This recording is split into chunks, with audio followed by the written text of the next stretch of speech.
നമുക്ക് അലീനയുടെയും മനുഷ്യങ്ങളുടെയും നല്ലൊരു കഥ കേട്ടാലോ? വീഡിയോ ഇഷ്ടപ്പെടുവാണെങ്കിൽ ഒന്ന് ലൈക്ക് ചെയ്ത് ഹൈപ്പ് ചെയ്യാൻ മറക്കരുത് കേട്ടോ. അങ്ങനെ നമ്മൾ കാണുന്ന ബാലേന്ദ്രന്റെ അടുത്ത് അലീന ശരണ്യയുടെ അടുത്ത് പോകുന്നതിനെ കുറിച്ച് പറയണം. രോഹിത്തിനെ കൂടെ കൂട്ടിക്കൊണ്ട് പോകാനായിട്ടാണ് അലീനയുടെ ഉദ്ദേശം. അതറിഞ്ഞു കഴിഞ്ഞപ്പോൾ ബാലേന്ദ്രൻ പറഞ്ഞു, മോളെ അതിന്റെ ആവശ്യമുണ്ടോ? അവനെയും കൂടെ കൂട്ടിക്കൊണ്ട് എന്നിട്ടുണ്ടെങ്കിൽ ചിലപ്പോൾ അവർക്ക് ഇഷ്ടപ്പെട്ടെന്ന് വരത്തില്ല. നിനക്കറിയാലോ, അവന് അതിലൊരു പ്രതികളിൽ ഒരാളാന്ന് പറഞ്ഞുകൊണ്ടായിരുന്നു ഇത്തരം കാലം അവർ ഇരുന്നുകൊണ്ടിരുന്നേ. അപ്പൊ പിന്നെ അവൻ അങ്ങോട്ട് ചെന്ന് കഴിഞ്ഞിട്ടുണ്ടെങ്കിൽ അച്ഛൻ എന്തിനാ ടെൻഷൻ അടിക്കണേ? അതിന് അവൻ തെറ്റ് ചെയ്തിട്ടില്ലെന്നുള്ള കാര്യം അവർക്കറിയാലോ. എന്നാലും അവർക്ക് ചിലപ്പോൾ അത് ചിലപ്പോൾ ഇഷ്ടപ്പെട്ടെന്ന് വരത്തില്ല. നിന്നോട് കാണിക്കുന്ന സ്നേഹവും പരിഗണനയൊക്കെ അവന് കൊടുക്കണമെന്നൊന്നും ഇല്ല. പിന്നെ നിന്നോടുള്ള ഇഷ്ടം കൂടെ ചിലപ്പോൾ അവർക്ക് കുറഞ്ഞെന്നിരിക്കും.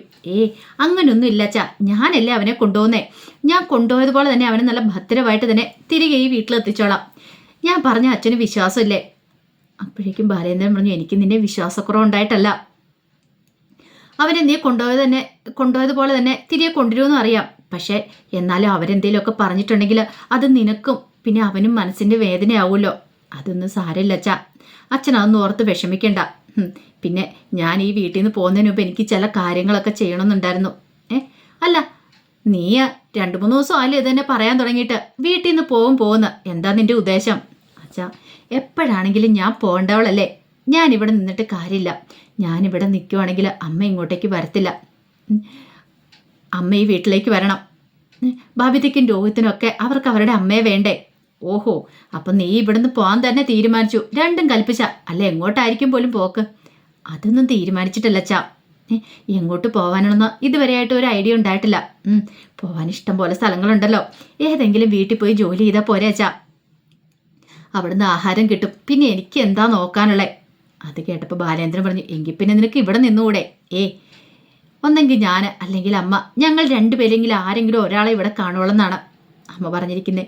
പിന്നെ ഞാനായിട്ട് എന്തിനാ അച്ഛാ?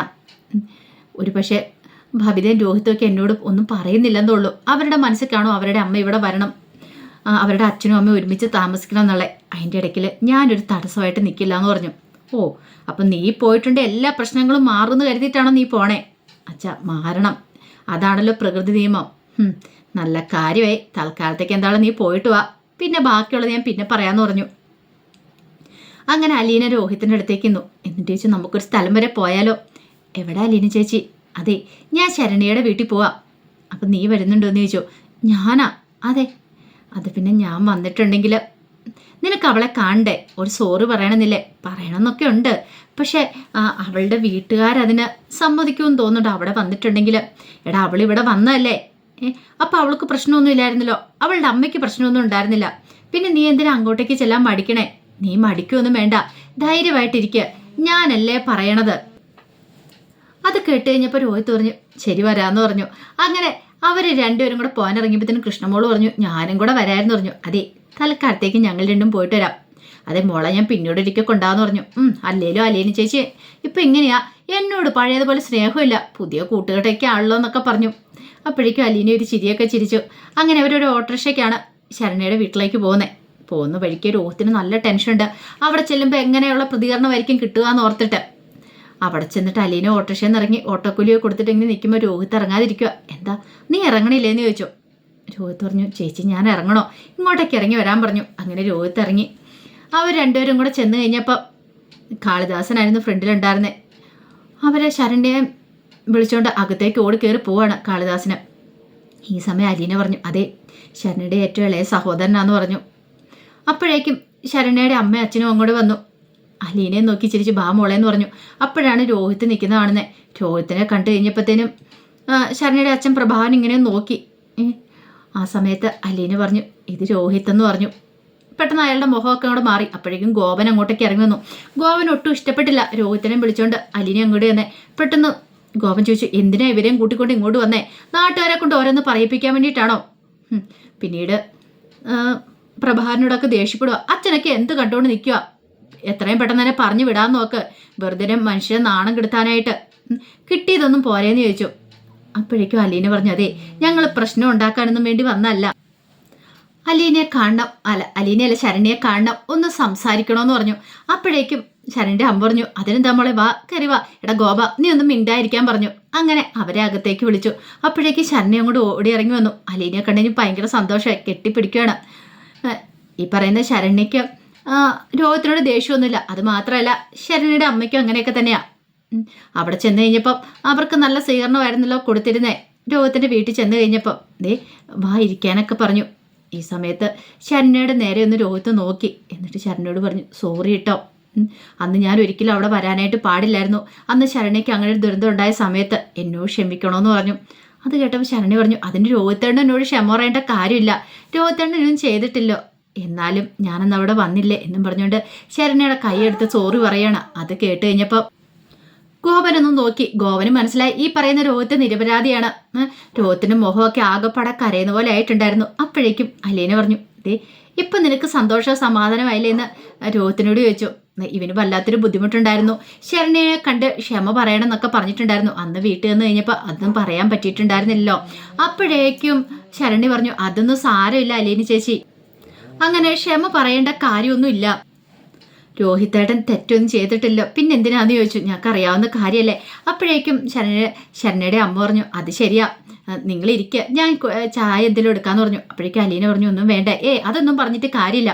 പിന്നീട് കാളിദാസിനോട് പറഞ്ഞു, എടാ നീ പോയി കടയിൽ നിന്ന് എന്തെങ്കിലും വാങ്ങിച്ചുകൊണ്ട് വാ, കാരണം രോഹിത്തിൻ്റെ വീട്ടിൽ ചെന്ന് ഇപ്പോൾ അവരെല്ലാം നന്നായി ട്രീറ്റ് ചെയ്ത് വിട്ടല്ലേ. അങ്ങനെ അവനെ കടയിലേക്ക് പറഞ്ഞു വിട്ടു ബേക്കറി ഐറ്റംസ് ഒക്കെ വാങ്ങിക്കാനായിട്ട്. പിന്നീട് രോഹിത്തിനോട് പ്രഭാകരനുള്ള സംസാരിക്കുന്നൊക്കെ ഉണ്ട്. രോഹിത്ത് പറഞ്ഞു, സസ്പെൻഷനിലാണിപ്പം, എന്നാലും 1 മാസം കഴിയുമ്പോൾ കോളേജിൽ പോകാന്നുള്ള കാര്യങ്ങളൊക്കെ പറയുന്നുണ്ട്. ശരണ്യയും വിളിച്ചോണ്ട് അലീന മുറിയിലേക്ക് വന്നു. പിന്നീട് ശരണ്യയായിട്ട് സംസാരിക്കുകയാണ്. നിന്റെ ഭാവി പരിപാടി എന്താ, നിനക്ക് പഠിക്കണമെന്നൊന്നുമില്ലേ, സ്കൂളിൽ പോകണ്ടേന്നൊക്കെ ചോദിച്ചു. ആഗ്രഹമുണ്ട് ചേച്ചി, പക്ഷേ അതെ ആഗ്രഹം ഉണ്ടെന്ന് പറഞ്ഞിരുന്നിട്ട് കാര്യമില്ല, പഠിക്കണം, നല്ല മാർക്ക് മേടിക്കണം, അറിയാലോ നമ്മൾ ഒരിടത്തും നമ്മൾ തോറ്റു പോരോന്ന് പറഞ്ഞു. തോറ്റു പോകാനോ, എൻ്റെ അലീന ചേച്ചി കൂടെ ഉള്ളപ്പോൾ ഞാൻ തോറ്റു പോകാനോ, ഒരിക്കലും ഞാൻ തോറ്റു പോകത്തില്ല എന്ന് പറഞ്ഞു.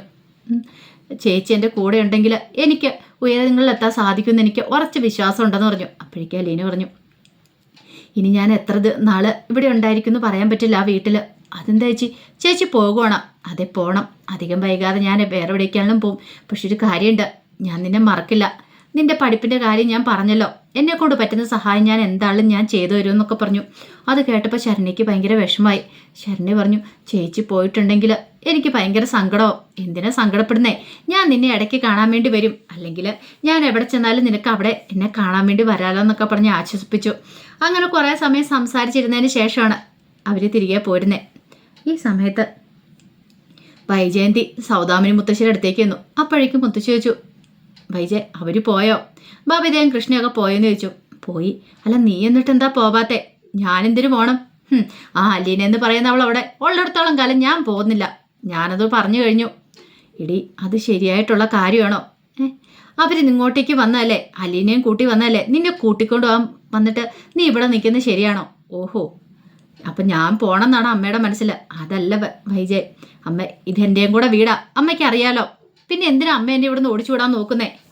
ഞാൻ ബാലേന്ദ്രൻ്റെ കാൽച്ചൂട്ടിലേക്ക് ചെല്ലണമല്ലേ, ബാലേന്ദ്രൻ എന്നെ വന്ന് വിളിക്കട്ടെ, ആ അലീന എന്ന് പറയുന്നതല്ല അവിടെ നിന്ന് പറഞ്ഞു വിട്ടിട്ട്. അത് കേട്ടപ്പം മുത്തശ്ശി പറഞ്ഞു, എടി നീ ഇങ്ങനെ വാശി പിടിച്ചുകൊണ്ടിട്ട് കാര്യമില്ല വൈജയ്, നിന്റെ ജീവിതം തന്നെ തകർന്നു പോകുന്നു നീ വിചാരിക്കണം. പിന്നെ തകർന്നു പോകുന്നു പോലും, അല്ലെങ്കിൽ ഞാനിവിടെ എല്ലാ കാലം നിൽക്കാൻ പോകുന്നൊന്നുമില്ല, ഞാനൊരു വാടക വീട്ടിലേക്ക് മാറിക്കോളാം, എനിക്കതിന് സമ്മതമാണ്. അല്ലെങ്കിൽ ഇവിടെ ഞാൻ അധിക ദിവസമൊന്നും നിൽക്കാനൊന്നും പോകുന്നില്ല, എല്ലാവർക്കും ഒരു വിചാരം ഉണ്ടായിരിക്കും ഞാൻ ഇവിടെ നിൽക്കുമെന്ന്.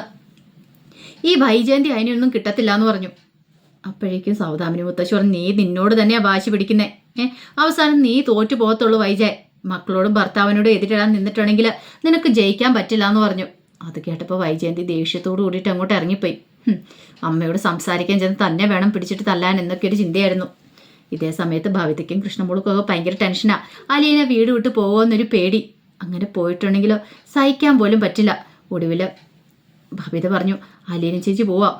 അലീന ചേച്ചി പോയിട്ടുണ്ടെങ്കിൽ എങ്ങനെയും ശരിയാന്നേ. കൃഷ്ണമോള് പറഞ്ഞു, അലീന ചേച്ചിയുടെ കാര്യമില്ലൊന്നും പറയാൻ പറ്റില്ല, അമ്മ ഒരേ ഒരു വാശിയിലല്ലേ, പക്ഷേ അലീന ചേച്ചി പോയിട്ടുണ്ടെങ്കിൽ പഴയതുപോലെ ഒന്നും ആയിരിക്കില്ലേ വീട്, അമ്മയുടെ സ്വഭാവം അറിയാലോ എന്ന് പറഞ്ഞു. അത് കേട്ടപ്പോൾ ഭവിത പറഞ്ഞു, ഒരു കാരണവശാലും അലീന ചേച്ചി വീട്ടിൽ നിന്ന് പോകാൻ പാടില്ല, നമ്മളെ കൊണ്ട് ചെയ്യാൻ പറ്റുന്നതൊക്കെ നമ്മൾ ചെയ്യണം, അമ്മ ഇങ്ങോട്ടേക്ക് വരികയും ചെയ്യണം, അത് മാത്രമല്ല അലീന ചേച്ചി വീട് വിട്ട് പോകാതിരിക്കുകയും ചെയ്യണം. നമുക്ക് അച്ഛനോടൊന്ന് പറഞ്ഞു നോക്കിയാലോ, അലീന ചേച്ചി ഇവിടുന്ന് പറഞ്ഞു വിടലെന്ന്. അത് കേട്ടപ്പോൾ കൃഷ്ണമോള് പറഞ്ഞു നോക്കാം എന്ന് പറഞ്ഞു. അങ്ങനെ അവർ ബാലേന്ദ്രൻ്റെ അടുത്ത് നിന്ന് സംസാരിക്കുന്നുണ്ട്. അലീനെ ഇവിടുന്ന് പറഞ്ഞു വിടലെന്നൊക്കെ എല്ലാം കേട്ട് കഴിഞ്ഞപ്പോൾ ബാലേന്ദ്രൻ പറഞ്ഞു, അതെ എനിക്ക് എന്ത് ചെയ്യാൻ പറ്റും, ഞാൻ അവളോട് പറഞ്ഞു നോക്കാം. പിന്നെ അവിടെ ഇവിടുന്ന് പോയിട്ടുണ്ടെങ്കിൽ അറിയാലോ, ഈ കുടുംബത്തെ ഇപ്പം മുന്നോട്ട് കൊണ്ടുപോയിക്കൊണ്ടിരിക്കുന്ന അവളാണ്. അല്ലച്ച, അച്ഛനൊരു പക്ഷെ അമ്മയും കൂടി തിരികെ വിളിക്കുവാണെങ്കിൽ അലീന ചേച്ചി ഇവിടെ നിൽക്കില്ലേ? വൈജയെ ഞാൻ വിളിച്ചിട്ടുണ്ടെങ്കിൽ പ്രശ്നം തീരുമെന്നാണോ തോന്നുന്നത്? ഒരിക്കലും ഇല്ല, അതൊക്കെ ഭവിതേ നിന്റെ തെറ്റിദ്ധാരണ മാത്രമാണെന്ന് പറഞ്ഞു. ഭവിതയ്ക്ക് അതിൻ്റെ അർത്ഥം എന്താണെന്ന് മനസ്സിലായില്ല. പക്ഷേ കൃഷ്ണമോൾക്ക് മനസ്സിലായി അച്ഛൻ പറഞ്ഞതിൻ്റെ കാര്യം എന്താന്ന്. അച്ഛൻ്റെ ഭാഗത്ത് തെറ്റില്ല, ഇവിടെ അമ്മയാണ് തെറ്റുകാരി എന്നറിയാലോ കൃഷ്ണമോൾക്ക്. അതുകൊണ്ട് കൃഷ്ണമോൾ കൂടുതൽ വാശി പിടിക്കാനും പോയില്ല. അപ്പോൾ അതിൻ്റെ കഥകളൊക്കെയാണ് നമ്മൾ കാണാൻ പോകുന്നത്. ആ വിശേഷങ്ങൾക്കായി നമുക്ക് എല്ലാവർക്കും കാത്തിരിക്കാം കേട്ടോ. ഒരിക്കൽ കൂടി എല്ലാവർക്കും ശുഭരാത്രി നേർന്നുകൊണ്ട് നിർത്തുന്നു. നന്ദി.